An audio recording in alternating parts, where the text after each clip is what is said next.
तो कहाँ से आता पैसा, कहाँ से आता ब्याह के लिए भी? आखिर एक अच्छी साड़ी तो चाहिए ना बेटी को। चलो, तो इनने बोला कि मैं भिखारी नहीं हूँ जो दहेज लो, मेरे को नहीं चाहिए दहेज, मैं खुद कमा लूँगा। कि दहेज तो देना, सब लोग तो देते हैं, उसमें क्या है, दे देगी तो नई बात है क्या? और मैं मेहंदी वगैरह यहाँ से लगवा के गई थी। इतने पैसे नहीं थे मेरे पास कि मैं कोई प्रोफेशनल को बुलाऊँ और मेहंदी लगवाऊँ। आज मैं आप लोगों को बताऊंगी कि हमारी शादी कैसे हुई, कहाँ हुई, कौन से रीत रिवाज से हुई। जैसे हेलो एवरीवन, कैसे हो आप सब? आई होप कि आप सब अच्छे ही होंगे, स्वस्थ होंगे। सो इस ब्लॉग की शुरुआत से पहले मैं आप लोगों को एक बात कहना चाहूँगी। आप सभी का, जितने लोग मुझे देख रहे हैं अभी इस यूट्यूब चैनल पे, सभी का दिल से बहुत बहुत थैंक यू, बहुत बहुत शुक्रिया कि आपने मेरे पिछले ब्लॉग्स में मुझे समझा, मेरी भावनाओं को समझा, मेरी फीलिंग्स को आप लोगों ने समझा कि मेरे एक एक वर्ड में, मतलब मेरा जो दर्द था आप लोगों ने समझा। इसके लिए बहुत बहुत बहुत बहुत थैंक यू। बहुत कम ऐसा नसीब वाले लोग होते हैं जिनको ऐसे समझने वाले लोग मिलते हैं, और हाँ, मैं हूँ लकी कि मेरे पास आप सब हो। Thank you so much, love you. So अब इस व्लॉग की शुरुआत करते हैं। सो मेरे पिछले व्लॉग्स में बहुत सारे मुझे क्वेश्चंस आए थे कि दीदी हमें और जानना है, हमें और बताइए। मेरे इंस्टाग्राम आईडी पे मुझे डीएम्स आए थे, मैं यहाँ पे आईडी मेंशन कर दे रही हूँ। सो सबसे ज़्यादा सवाल थे दीदी आपकी लव स्टोरी। तो लव स्टोरी मैं सोची अपने पति के साथ ही मैं शेयर करना ज़्यादा कंफर्टेबल रहूँगी उसमें, बट वो आ नहीं रहे। बट मैं उनको बना रही हूँ, समझा रही हूँ। आप लोगों के सबके आशीर्वाद रहे तो जल्दी ही मान जाएंगे और आ जाएंगे। और सेकंड क्वेश्चन था कि जीजू क्या करते हैं, तो उसके लिए भी मैं पूरा लिस्ट बनाई हूँ उनके प्रोफाइल का। उनका प्रोफाइल मैं आप लोगों के सामने लेकर आऊँगी इसके बाद वाले ब्लॉग में। सो आज मैं आप लोगों को बताऊँगी कि हमारी शादी कैसे हुई, कहाँ हुई, कौन से रीत रिवाज से हुई। जैसे कि मैं गुजराती हूँ, मेरे पति बिहार से हैं। सो हमारी शादी किस हिसाब से हुई, मेरी शादी में कौन कौन आया। आपको पता है मेरे पापा है नहीं, तो मेरी शादी में कौन कौन शामिल हुआ, कौन कौन नाराज हुआ। नाराज भी हुए थे कई लोग। मुंबई से बिहार पास में नहीं है, काफ़ी दूर है। मैं फर्स्ट टाइम मुंबई से बाहर निकली थी, और किस तरह से मेरी शादी हुई, कहाँ पर मेरी शादी हुई, मेरी शादी में कौन कौन आया, कौन नहीं आया, ये भी मैं बताऊंगी। ससुराल वाले कैसे है, क्या क्या हुआ, मैं आप लोगों को इस व्लॉग में बताऊंगी। आपके जीजू की मैं इतना आपको बताती हूँ, जब मेरी शादी हुई तब आपके जीजू के पास कोई काम नहीं था, उनके पास कोई जॉब नहीं थी। आप समझ सकते हो कि इस हिसाब से कैसे मेरी शादी हुई, मैं बता भी नहीं सकती हूँ। बहुत सारे दुख सुख करके मेरी शादी हुई थी, और किस हिसाब से मेरी शादी हुई, मैंने किस तरह के कपड़े पहने, वो कपड़े कहाँ से आए, किस तरह से आए, सब कुछ आपको इस व्लॉग में बताऊंगी। इस व्लॉग को अंत तक देखिएगा। आई होप आप लोग मुझे इस व्लॉग में भी समझो और अपना प्यार दो, बहुत सारा प्यार दो। सो मैं हम आगे का व्लॉग अभी कंटिन्यू करेंगे। पहले मैं ना ये कबाड़ थोड़ा सा मैंने निकाला है, मैं रद्दी वाले को देकर आती हूँ, तुरंत आ जाऊंगी। उसके बाद हम बैठ के आराम से आगे का व्लॉग कंटिन्यू करते हैं। आप सब लोगों को सब कुछ बताऊंगी। बस अभी मैं आई दुकान में जाकर, भाग रही है। सो हम कबाड़ बेचने गए थे। मास्क नीचे कर दो बेटी, मास्क नीचे कर, मेरा तो हम कबाड़ बेचने गए थे, लेकिन हम आ गए हैं अभी डी मार्ट, क्योंकि डी मार्ट में बहुत अच्छा ऑफर चल रहा है, एक्सचेंज ऑफर है। आप अपना जो भी कबाड़ी सामान लेकर आओ और बहुत अच्छे दाम मिल रहा है। तो हम पहुंच गए बिग बाजार अपने कबाड़ के साथ। दिखा बेटी कबाड़, अपने कबाड़ के साथ पहुंचे बिग बाजार। फटाफट एक्सचेंज करके फिर हम आगे का ब्लॉग कंटिन्यू करते हैं, ठीक है। उसके बाद क्या था, फटाफट से पहुंच गई काउंटर पे। मैंने अपने पुराने क्लोथ्स लाए थे घर से, वो मैंने दे दिए भैया को एक्सचेंज के लिए। उन्होंने वजन किया। मतलब आपके पास पुराना रद्दी है, प्लास्टिक है, बर्तन है, बहुत अच्छी ऑफर चल रही बिग बाजार पे। सारे बिग बाजार में ऑफर चल रहे, तो आप भी आज ही जाइएगा बिग बाजार। उसके बाद भैया ने हिसाब किया, मुझे कूपन देने वाले थे, उसके लिए हिसाब किया, उन्होंने जोड़ा।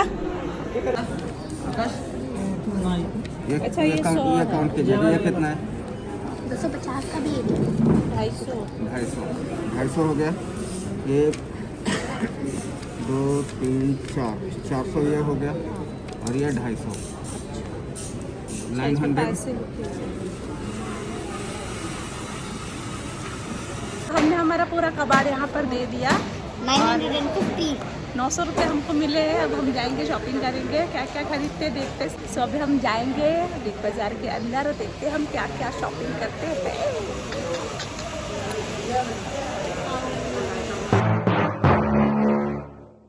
Hello everyone, so welcome back to my YouTube channel में। बिग बाज़ार से आई, मैंने वहाँ मेहंदी भी लगाई, आपने देखी होगी मेरी रील इंस्टाग्राम आईडी पे।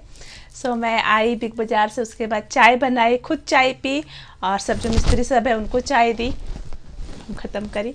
पतिदेव भी साथ आ गए, ऑफिस से सैटरडे था तो उनको हाफ डे था तो वो भी आ गए।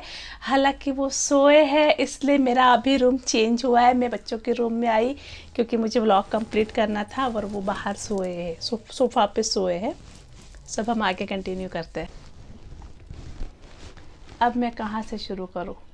लव स्टोरी तो बहुत बड़ी है, बहुत लंबी है और मैंने सोचा कि मैं मेरे पति के साथ ही लव स्टोरी सुनाऊंगी, अकेले नहीं सुनाऊंगी। हालांकि वो भी आ नहीं रहे, देखो अभी भी बाहर सोए बट नहीं आए कि नहीं तुम अपना काम करो, मुझे नहीं आना है। सो मैं लव स्टोरी में उनको मना रही हूँ, जल्दी ही उनके साथ में लेकर आऊँगी लव स्टोरी।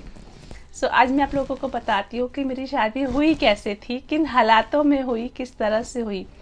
जैसे कि आप लोगों ने पिछले व्लॉग्स में देखा कि मेरे पापा नहीं थे मेरी शादी के समय, एंगेजमेंट के बाद उनकी डेथ हो गई। और जो मेरे आपकी जीजू है, मतलब मेरे जो पति है, उन्होंने ही काफ़ी हद तक मतलब क्रियाक्रम और जो भी रीति रिवाज होते हैं उनमें उन्होंने काफ़ी साथ दिया था हम लोगों का, मैंने जैसे कि बताया था पिछले व्लॉग में ही। सो फिर उसके बाद क्या हुआ ना कि शादी फिक्स हो गई। सो शादी की डेट निकल गई क्योंकि कैसे ना कि लव मैरिज होता है ना, तो ऐसे लगता है ना कि लोग बातें करेंगे और समाज एंड ऑल बहुत कुछ रहता है। सो मेरी मम्मी को था कि कर लो। सो उसके बाद फिर हमारी शादी की डेट फिक्स हो गई 26 मई 2008। और मेरे पति का था कि शादी हम घर से ही करें, बिहार से ही करें, ये उनका मन था कि मतलब उनके घर में सबकी शादी वहीं से होती है तो हमारी शादी भी वहीं से हो। सो हमने बोला ठीक है कोई बात नहीं, वहीं से शादी करते। सो टिकट वगैरह निकल गई। सो जो शादी की शॉपिंग थी, जैसे मैंने लहंगा पहना, मेरे पति ने शेरवानी पहनी थी, तो ये शादी की शॉपिंग हम दोनों ने साथ में करी थी। मतलब हम दोनों ने भी इकट्ठा ही ये शादी की शॉपिंग वगैरह की हुई थी। हम इकट्ठा ही मुंबई के कौन सा बाज़ार है वो, नाम में मस्जिद बंदर के पास एक बाज़ार है बहुत बड़ा, वहाँ से हमने शॉपिंग करी थी, मुझे उसका नाम नहीं याद आ रहा है। वहीं पे हम गए थे और शॉपिंग करी थी वो बाज़ार से। तो उसके बाद क्या हुआ ना कि हम चले गए बिहार चले गए। अब मैं तो मेरी लाइफ में फर्स्ट टाइम मुंबई से बाहर निकली थी, मतलब इतनी दूर गई तो किधर गुजरात गई बस, गुजरात हार्डली इतना दूर नहीं है मुंबई से, बट बिहार बोले तो बहुत ज़्यादा दूर है। और मैं मुंबई से बिहार गई पहली बार, इतना लंबा ट्रैवलिंग किया। तो मेरे साथ मेरे पापा तो थे नहीं, मेरी मम्मी, मेरा भाई, मेरी जो मंजरी दीदी है वो मतलब मुझसे बड़ी है, बड़ी दीदी से छोटी है वो, उनके हस्बैंड मतलब मेरे जीजाजी और उनकी 2 बेटियां, इतने लोग हम लोग गए बिहार। मेरी बड़ी दीदी नहीं आई क्योंकि वो उस टाइम में बहुत ज़्यादा बीमार थी। सो उस टाइम वो नहीं आ पाई। सो इतने लोग हम लोग गए, मतलब 6-7 लोग थे, 1-2 और मेरे रिलेटिव्स थे, मौसी वगैरह, और इतने लोग मिला के हम लोग गए बिहार। और वहाँ पे ना एक हाजीपुर नाम की जगह है, वहाँ पे एक होटल शिवम है, होटल शिवम एक महादेव जी का मंदिर है, उसके बगल में ही है। वहीं पे हमने हमारा स्टे किया। मेरी शादी भी उसी होटल में ही हुई। मतलब हमारे ख़ानदान का फर्स्ट ये किस्सा था मेरे ससुराल का कि किसी की शादी होटल से हुई है, फर्स्ट किस्सा था, वरना घर से ही शादियाँ होती है। मतलब हुआ ऐसा था ना कि इनका एमबीए का लास्ट सेमेस्टर चल रहा था, फाइनल एग्ज़ाम थी। सो इनके एग्ज़ाम कुछ ख़त्म हुई, 15-16 को कुछ ख़त्म हुई, और एक दिन का उन्होंने ब्रेक लिया, मंगलसूत्र खरीदना था उनको, तो एक दिन का ब्रेक लिया उन्होंने, खुद ने ही मंगलसूत्र खरीदा था मेरे लिए। शादी के 4 दिन पहले वो पहुंचे और 2 दिन पहले हम लोग पहुंचे बिहार। सो हम लोग फिर गए, हम लोग तो हाजीपुर में रुके और मैं मेहंदी वगैरह यहाँ से लगवा के गई थी। इतने पैसे नहीं थे मेरे पास कि मैं कोई प्रोफेशनल को बुलाऊँ और मेहंदी लगवाऊँ। तो मैं ब्यूटी पार्लर का भी काम करती थी पहले, तो जो मेरी स्टूडेंट्स थी उन्होंने ही मुझे मेहंदी हाथ पैरों में लगा दी थी। उतना उस टाइम नहीं था कैपेसिटी कि मैं कोई प्रोफेशनल को बुलाऊँ और बाकायदा मेहंदी वगैरह लगवाऊँ। सो उसने लगा ली थी मेहंदी और फिर हम लोग चले गए थे यहाँ से। बाकी हल्दी वगैरह वहीं पे जाके फिर हुआ, क्योंकि वो कैसे टाइम मैनेजमेंट, फिर हल्दी लगाने के बाद बाहर नहीं निकलना एंड ऑल, ऐसे सब जो रिचुअल्स होते हैं। तो मेहंदी यहाँ से लगा ली थी और हल्दी वगैरह फिर वहाँ जाके करा था हमने होटल में। अब हम जहाँ रहे थे ना हाजीपुर में, वहाँ पे ना बगल में ही एक बाजार था, तो वहाँ पे ना चूड़ियों का बाजार था, ठीक है। तो जैसे ये चूड़ी है तो इसमें लिखा रहता कि दुल्हनिया, दुल्हन एंड उला के वगैरह चूड़े से अच्छे अच्छे चूड़े मतलब वहाँ पे मिल रहे थे, जो कि हमारे मुंबई में बहुत ही रेयर उस टाइम मिलते थे। अभी मेरी शादी को हो गए 14-15 साल, काफ़ी समय पहले की बात है। अब तो हालांकि हर जगह मिलते हैं, बट उस टाइम में नहीं मिलते थे। तो क्या हुआ ना कि मेरे दीदी ने देख लिए चूड़े, एक आंटी आई थी उनके हाथ में, उन्होंने देखा कि चूड़े, बोले कहाँ से ली, तो बोले यहाँ से ली। और उस टाइम टाइम हो रहा था कुछ 3:30 हो रहे थे। दीदी बोले मुझे लेना है, बारात तो 6 बजे आने वाली है, बारात आने का टाइम 6:30-7 बजे तक का था। तो मैं फटाफट 2 मिनट में लेके आ जाती हूँ। तो मैं बोली जीजू आप उसको, दीदी को अकेले मत भेजिए, आप भी जाइए। तो दोनों गए, क्या आ रहे हम लोग। और उसके बाद क्या हुआ ना, मैं तो बैठी थी ऐसा ही ड्रेस पहन के बैठी थी, और इनके एक दोस्त की मम्मी आई हुई थी। तो हम लोग बातें कर रहे थे ऐसे ही बैठे बैठे, और अचानक बाहर से ना ढन ढन ढन ढन ढन ढन ढन आवाज आ रही है। 4:30 बजे के करीब आवाज आ रही है। बोले आवाज कैसी आ रही है मम्मी, पटाखे क्यों बज रहे? तो बारात आ गई। अरे बारात आ गई, 4:30 बजे बारात आ गई, 7 बजे आने वाली बारात थी, इतनी जल्दी कैसे आ गई? अब क्या, मैं तो ऐसा ड्रेस पहन के बैठी हूँ, ना मैं रेडी हुई हूँ, ना मैंने मेकअप किया है, ना मैंने लहंगा पहना, अब क्या करूँ? बारात तो आ गई। तो फिर मेरी मम्मी तो गई जल्दी जल्दी, एक जो आंटी थी वो गई जल्दी जल्दी, 1-2 और आंटियाँ थी, सब लोग गए बारात का स्वागत करने के लिए फट फट फट फट फट। अब मैं तो ऐसे हड़बड़ाई, अब क्या करूँ तो क्या ना करूँ।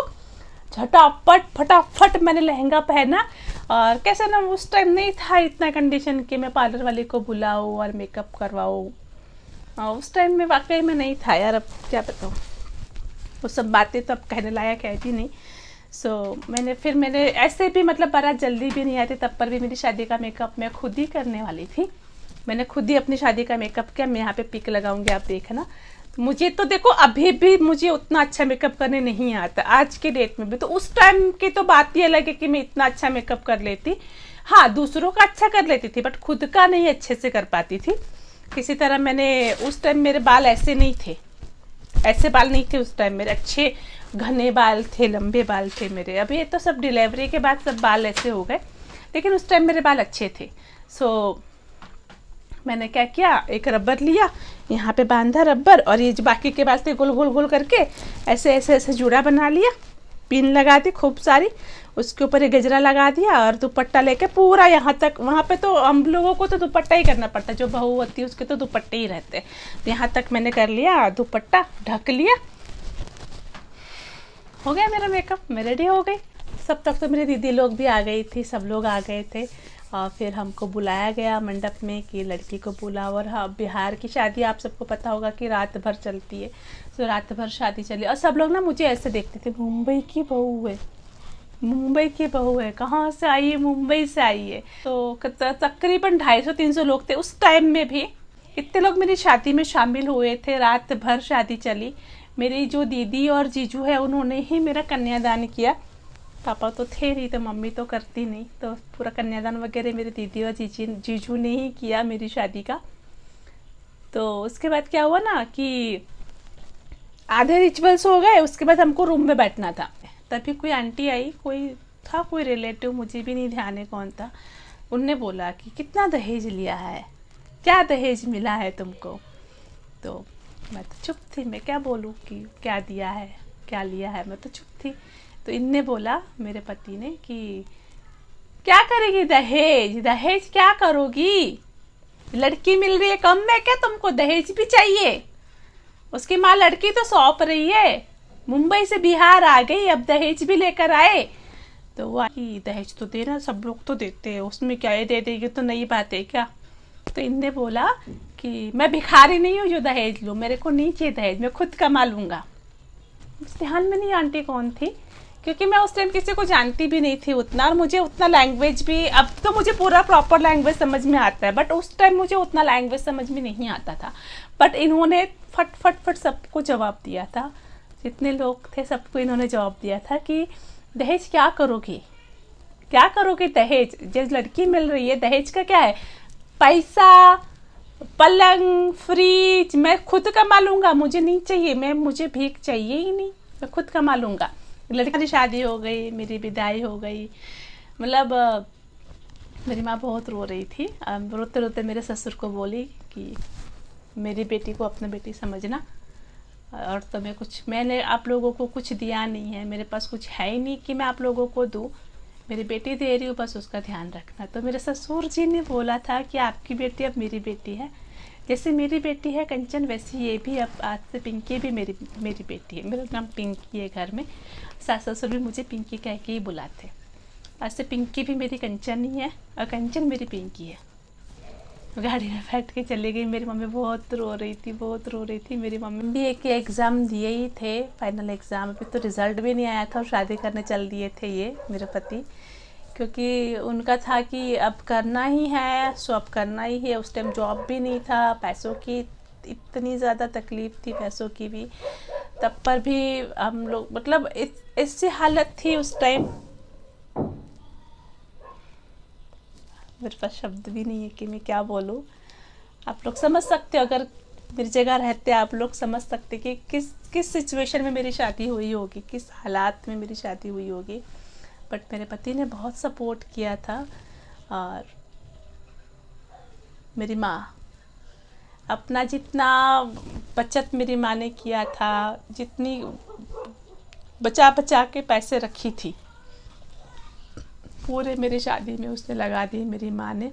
सर्टिफिकेट वगैरह मेरी माँ ने बनवा के रखा था, वो भी तोड़ दिया कि पिंकी की शादी करवानी है, क्योंकि भाई तो छोटा है, पापा तो थे नहीं, तो कहाँ से आता पैसा, कहाँ से आता ब्याह के लिए भी। आखिर एक अच्छी साड़ी तो चाहिए ना बेटी को। चलो आपके पास नहीं है, आप दहेज नहीं दे रहे हो, बट आप बेटी को 5 जोड़ी कपड़े तो दोगे ना, कुछ तो सोने का दोगे ना, देना तो पड़ेगा ना, कहाँ से आएगा। और मेरी माँ ने किस तरह से उस टाइम में किया है ना, मैं ही जानती हूँ, कहाँ कहाँ से पैसे लाए, कहाँ कहाँ से जोड़ा, एक एक साड़ी, एक एक, मतलब ब्लाउज़ का सिलाई देने तक का मुझे याद है कि कहाँ से पैसे निकाले थे। एक एक रुपए जोड़ जोड़ के मेरी माँ ने मेरे लिए किया था सब कुछ। नहीं बता सकती हूँ मैं, जो बातें हैं अंदर की बातें हैं, नहीं बता सकती हूँ, क्योंकि सब कुछ पब्लिक नहीं कर सकते हम लोग।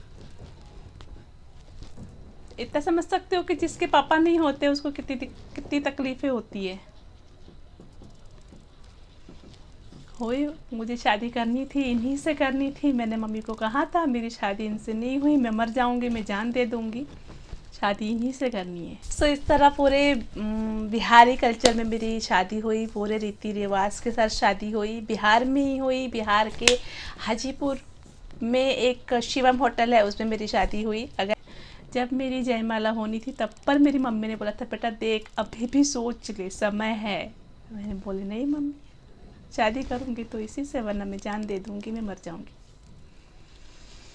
आज मेरी मम्मी बोलती है चिराग लेके भी जाती ना तो ऐसा दामाद नहीं मिलता। आज मेरी मम्मी बहुत खुश है, बहुत खुश होती है कि बहुत अच्छा दामाद उनको मिला और बहुत सपोर्टिव मिला। आज मेरे मायके के लिए भी बहुत हेल्प करते, बहुत सपोर्टिव है मेरे हस्बैंड, मेरे मायके वालों के लिए भी, मेरे लिए भी, ससुराल के लिए भी। ये था कि मेरी कैसे शादी हुई, किस तरह से हुई। पापा की बहुत याद आती है, बहुत, आज भी ना पापा की बहुत याद आती है। शादी के बाद तुरंत बाद, मतलब आफ्टर 2 मंथ्स मेरी प्रेगनेंसी रह गई थी। लड़का हुआ था मुझे, सबसे पहले बेटा हुआ था, वो नहीं रहा दुनिया में। कुछ हुआ था ऐसा कि वो नहीं रहा, इस दुनिया में नहीं रहा। वो लड़का अगर आज होता तो गुनगुन से बड़ा होता, 13-14 साल का हो जाता वो लड़का, अभी रहता तो। नहीं था, भगवान को नहीं मंजूर था, नहीं दिया। सो ये मेरी कहानी थी मेरी शादी की, किस तरह से शादी हुई, कहाँ हुई, किस परिस्थितियों में हुई। आप लोगों को और क्या क्या जानना है आप कमेंट करना, और जल्दी जल्दी और भी व्लॉग्स लेकर आऊँगी। आप लोग इतना जो प्यार दे रहे हैं इसके लिए बहुत बहुत शुक्रिया। लव यू ऑल, ऐसे ही प्यार अब तक बनाए रखना।